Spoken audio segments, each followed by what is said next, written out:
नमस्कार, बुलेटिनमध्ये मी तेजल नागरे तुम्हा सर्वांचं स्वागत करते आणि आजचा दिवस अत्यंत महत्त्वाचा आहे कारण की आज केंद्रीय अर्थमंत्री निर्मला सीतारामन बजेट सादर करणार आहेत। या बजेटमध्ये अर्थमंत्री नक्की कुणासाठी खजिना उघडणार याकडे सर्वांचं लक्ष लागलेलं आहे। सर्वात मोठ्या अपेक्षा अर्थातच नोकरदार वर्गाला आहेत कारण केंद्र सरकार 10 लाखांपर्यंतच्या पगारावर टॅक्स न लावण्याची शक्यता आहे। तर 15 ते 20 लाखांपर्यंतच्या पगारावर 30% 25% टॅक्स लागू शकतो। दरम्यान शेतकरी वर्गासाठी मोठी घोषणा होऊ शकते। पीएम किसान सन्मान निधी 6,000 वरून 12,000 वाढवू शकतात। तर रोजगारासाठी केंद्र सरकार नव्या घोषणा करेल अशी अपेक्षा असून घर खरेदीला प्रोत्साहन देण्यासाठी सरकार कर सवलत मर्यादा 2 लाखांवरून 5 लाख रुपये करण्याचा प्रस्तावही असू शकतो। त्यामुळे सर्वसामान्यांसाठी घर खरेदीसाठी स्वस्त होऊ शकतं।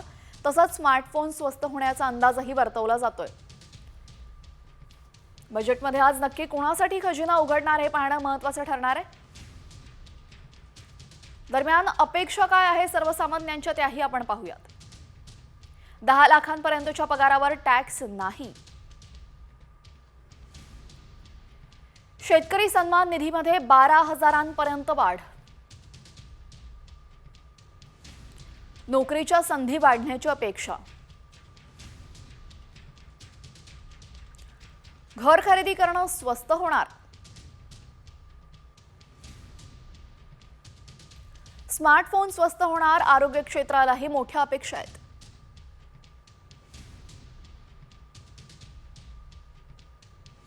तर आज अर्थमंत्री निर्मला सीतारामन बजेट सादर करणार आहेत।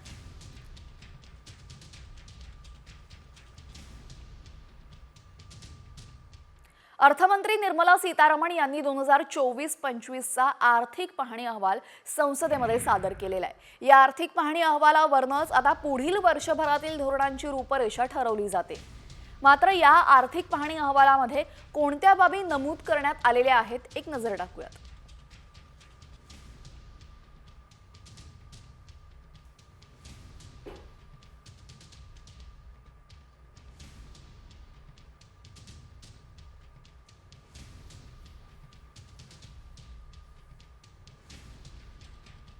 दरम्यान कालच अर्थमंत्र्यांनी आर्थिक पाहणी अहवाल सादर केलेला आणि या अहवालामध्ये नक्की काय आहे आपण एक नजर टाकूयात। तर आपण पाहतोय देशाचा जीडीपी वाढीचा दर हा 6.3 ते 6.5% राहण्याची शक्यता आहे। औद्योगिक वाढीचा दर 6.2% राहणार। पुढील 6 महिन्यांमध्ये खाण्यापिण्याच्या किमती नियंत्रणात राहण्याचा अंदाजही आहे। यासोबतच भाज्यांच्या दरामध्ये घट तर चांगली आवक राहिल्यानंतर महागाई कमी होणार आहे। अर्थव्यवस्थेतील परकीय गुंतवणुकीतील घट तात्पुरती असेल तर सार्वजनिक खर्च व्यावसायिक अपेक्षांमुळे गुंतवणुकीला चालना मिळू शकते। 2025 च्या चौथ्या तिमाहीमध्ये महागाई कमी होण्याचा अंदाजही वर्तवण्यात आलाय। दरम्यान एआय मुळे बेरोजगारी वाढण्याचा तर पगार घटण्याचाही अंदाज आहे। 2025 आणि 26 मध्ये आर्थिक स्थिती स्थिर राहण्याची शक्यता वर्तवण्यात येते। परकीय गुंतवणूक आणि खासगी खर्चामुळे बाजार स्थिर राहण्याचा अंदाज।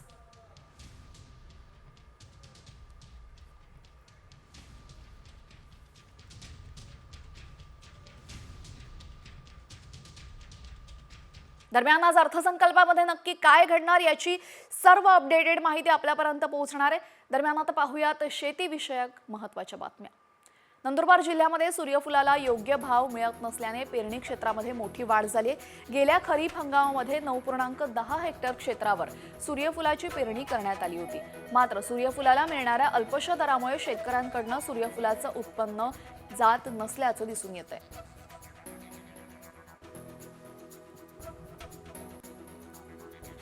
सोयाबीन विक्रीसाठी शेवटची तारीख 31 जानेवारी देण्यात आली आहे। मात्र यवतमाळ जिल्ह्यामध्ये अजूनही 4.5 शेतकऱ्यांना सोयाबीन विकता आलेली नाहीत। त्यामुळे नाफेडचे 31 जानेवारी फेब्रुवारीपर्यंत मुदत वाढण्यात आली। त्यामुळे सोयाबीन उत्पादक शेतकऱ्यांना मोठा दिलासा मिळालेला आहे।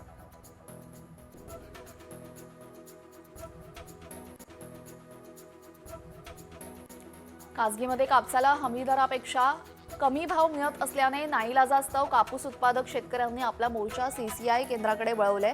त्यामुळे कापूस विक्रीसाठी आता सीसीआयच्या खरेदी केंद्रावर प्रचंड गर्दी झाल्याने रात्री उशिरापर्यंत कापूस खरेदी सुरू असल्याचं पाहायला मिळालेलं आहे।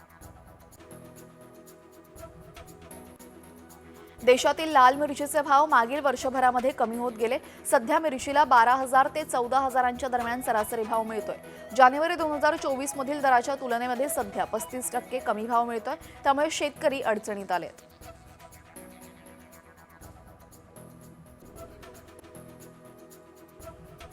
हळदीच्या दराने गेल्या आठवड्यामध्ये उच्चांक घेतलेला होता. सध्या नांदेड इथल्या मार्केट यार्डामध्ये तेलंगणा आंध्र प्रदेशातील हळद विक्रीसाठी दाखल होत असल्याने एका आठवड्यातच पिवळ्या सोन्याचे भाव हजारांनी पडले.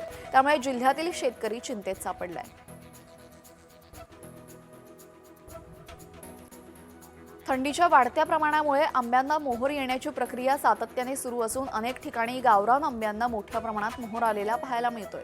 फळांची गळती थांबावी आणि मोहराचं संरक्षण व्हावं यासाठी औषधांची फवारणीची लगबग शेतकरी वर्गात सुरू आहे. नांदेड जिल्ह्यामध्ये केळी उत्पादक शेतकऱ्यांना चांगले दिवस आलेले आहेत. जिल्ह्यामध्ये मागील काही महिन्यांमध्ये केळीचे भाव पडले असताना कुंभमेळा आणि आखाती देशामध्ये केळीची मागणी वाढल्याने भाव वाढले.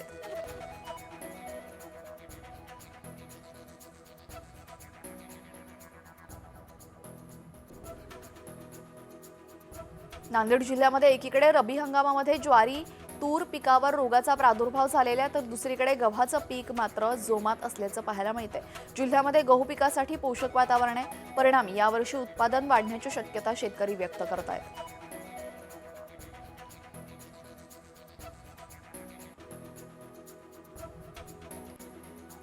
जळगाव जिल्ह्यातल्या अमळनेर तालुक्यामध्ये ॲग्रीस्टॅक अभियान राबवण्यात येत आहे. खऱ्याखुऱ्या शेतकऱ्यांना अनुदान, पीक विमा आणि विविध कृषी योजनांचा लाभ मिळावा यासाठी शासन ॲग्रीस्टॅक योजना राबवतं. या योजनेअंतर्गत शेतकऱ्यांना 7-12 आधार कार्डशी जोडण्यात येत असून शेतकऱ्यांना स्वतंत्र ओळखपत्र देण्यात येते. त्यामुळे बोगस लाभार्थ्यांना चाप बसणार आहे.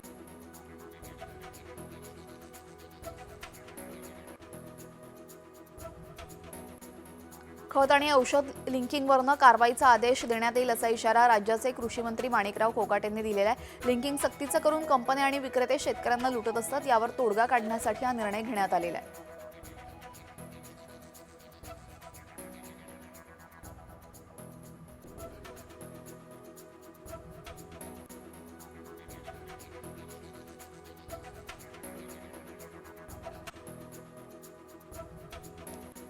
सांगलीच्या मिरज तालुक्यातील कवठेपिरांमध्ये 3 गव्यांचा वावर कॅमेऱ्यात कैद झालाय.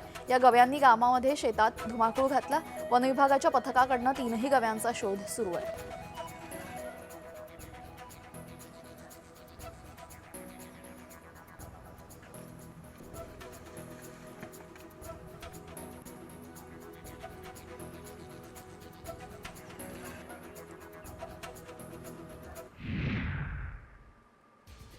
नाशिकच्या पाथर्डी वडनेर रोडवर बोराडे वस्तीमध्ये बिबट्याचा वावर वाढलेला असून त्याचा एक व्हिडिओ समोर आलेला आहे. सोमनाथ बोराडे यांच्या सीसीटीव्ही कॅमेरामध्ये चक्क 3 बिबट्या आढळलेत. गेल्या 3 ते 4 दिवसांपासून रात्रीच्या वेळी गावामध्ये बिबट्यांचा मुक्त संचार पाहण्यास मिळालाय.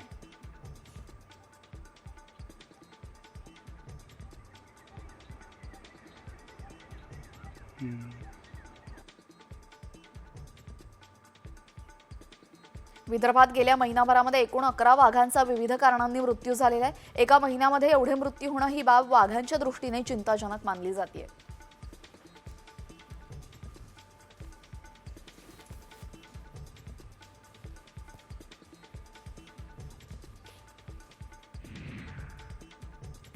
जालना नांदेड समृद्धी महामार्गात गेलेल्या जमिनीला योग्य मोबदला मिळावा यासाठी गेल्या 3 दिवसांपासून शेतकऱ्यांचं धरणे आंदोलन सुरू आहे. देवमूर्ती गावामध्ये शेतकरी जनावरांचं आंदोलन करतोय. दरम्यान प्रशासनाने आमच्या मागण्यांची दखल न घेतल्यास येत्या 5 फेब्रुवारीला सर्व शेतकरी सामूहिकरित्या आत्मदहन करणार असल्याचा इशारा यावेळेस देण्यात आलेला आहे. शेतकऱ्यांच्या कर्जमाफीसाठी स्वाभिमानी शेतकरी संघटनेनं जालना जिल्हाधिकारी कार्यालयासमोर धरणे आंदोलन केलेले आहे. पीक विम्याची ॲग्रीमध्ये रक्कम आणि अतिवृष्टीचं अनुदान मंजूर होऊनही ते शेतकऱ्यांना अजूनही मिळालेलं नाही आणि या मागण्यांसाठी स्वाभिमानी शेतकरी संघटनेकडून धरणे आंदोलन करण्यात आले. स्वाभिमानी शेतकरी संघटनेचा सातबारा कोरा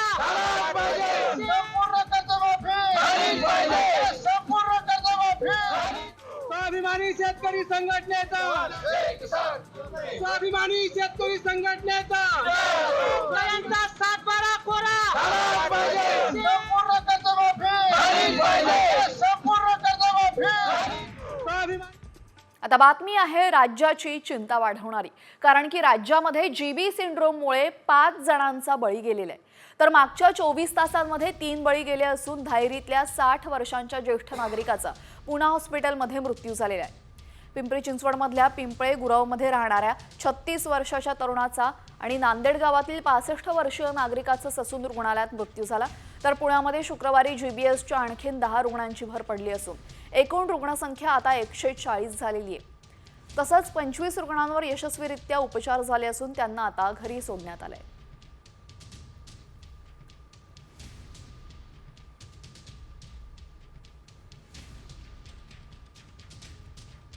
नंतर राज्यासह देशातल्या महत्त्वाच्या बातम्यांचा आढावा टॉप 50 मधून। जळगावमध्ये जीबी सिंड्रोम आजाराचा पहिला रुग्ण आढळून आलेला आहे। विशेष म्हणजे कुठलाही ट्रॅव्हल हिस्ट्री नसताना सुद्धा एका महिलेला हा आजार झाल्याचं निष्पन्न झालंय। दरम्यान शासकीय वैद्यकीय महाविद्यालय आणि रुग्णालयामध्ये या महिलेवर उपचार सुरू आहेत।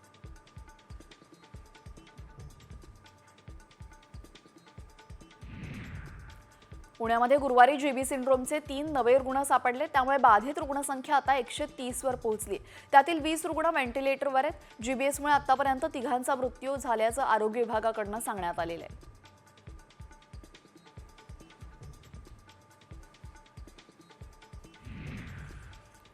पुणे जिल्ह्यामध्ये पाणी पुरवणाऱ्या 15 बोरवेल केंद्राच्या पाण्यामध्ये ई कोलाई नावाचा विषाणू आढळून आलेला आहे। धायरी आणि किरकटवाडी, नांदेडगाव आणि डीके विश्व या परिसरामध्ये सर्वाधिक जीबीएसचे रुग्ण आहेत। त्यामुळे मनपाकडून आता या परिसरामध्ये पाणी पुरवठा करणाऱ्या टँकरची तपासणी करण्यात आली होती। तर या पाण्यामध्ये ई कोलाई विषाणू आढळून आलेला आहे।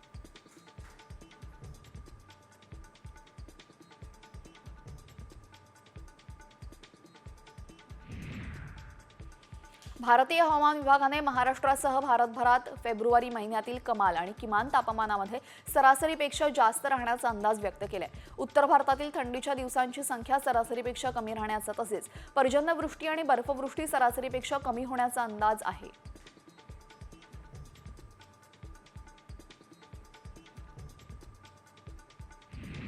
उत्तर महाराष्ट्रामध्ये 3 ते 5 फेब्रुवारी दरम्यान गारपीट आणि हलक्या पावसाचा अंदाज हवामान खात्यानं वर्तवलेला आहे। सध्या बंगालच्या उपसागरातून ताशी 30 ते 35 किलोमीटर वेगानं आर्द्रतायुक्त वारे महाराष्ट्राच्या दिशेने येत आहेत।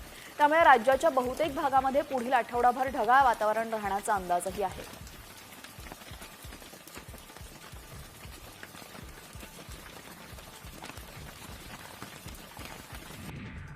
मुंबईमध्ये आता सार्वजनिक वाहतूक अर्थात टॅक्सी आणि रिक्षाचे दर महागलेत। मुंबई आणि मेट्रोपॉलिटन भागामध्ये आता काळ्या पिवळ्या टॅक्सीचा प्रवास करणाऱ्या कमीत कमी 31 रुपये द्यावे लागणार आहेत। तर रिक्षाच्या प्रवासासाठी कमीत कमी 26 रुपये द्यावे लागतील। हे वाढीचे दर 1 फेब्रुवारीपासून लागू झालेत।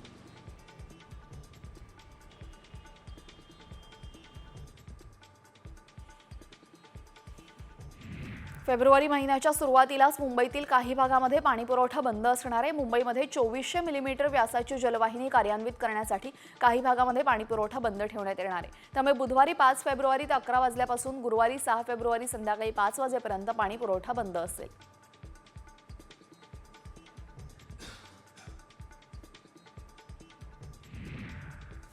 मुंबईच्या उच्च न्यायालयामध्ये 129 लिपिक पदांसाठी भरती होणार आहे। या भरती प्रक्रियेची जाहिरात मुंबई उच्च न्यायालयाच्या अधिकृत संकेतस्थळावर उपलब्ध आहे। 5 फेब्रुवारी ही अर्ज करण्याची शेवटची तारीख असून पात्र उमेदवारांना संध्याकाळी 5 फेब्रुवारी रोजी 5 वाजेपर्यंत अर्ज करण्याचं आवाहन करण्यात येत आहे।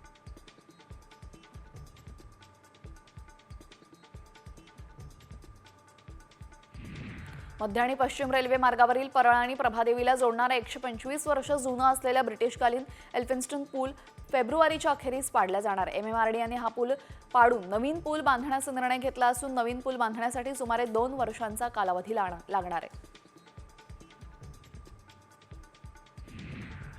गणेशोत्सवानिमित्त दगडूशेठ गणपतीच्या दर्शनासाठी मोठ्या प्रमाणात भाविक येतात। त्यामुळे मार्गावर होणारी गर्दी पाहता तसेच भाविकांच्या सोयीसाठी मध्य पुण्याच्या वाहतुकीत बदल करण्यात आलेले। छत्रपती शिवाजी महाराज रस्ता वाहतुकीसाठी पूर्ण बंद केला असून येथील वाहतूक आता पर्यायी मार्गाने वळवण्यात आली आहे।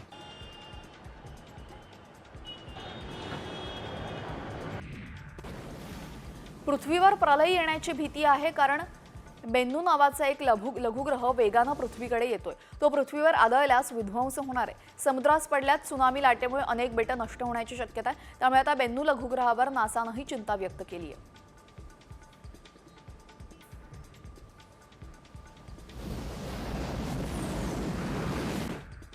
बातमी आहे राज्यातील हवामानासंदर्भातली।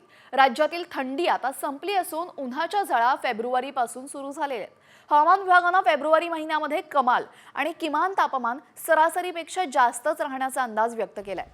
मुंबईसह संपूर्ण किनारपट्टी, उत्तर महाराष्ट्र आणि मध्य महाराष्ट्रामध्ये तापमान सरासरीपेक्षा जास्त राहून उन्हाच्या झळा जाणवण्याचा अंदाज आहे।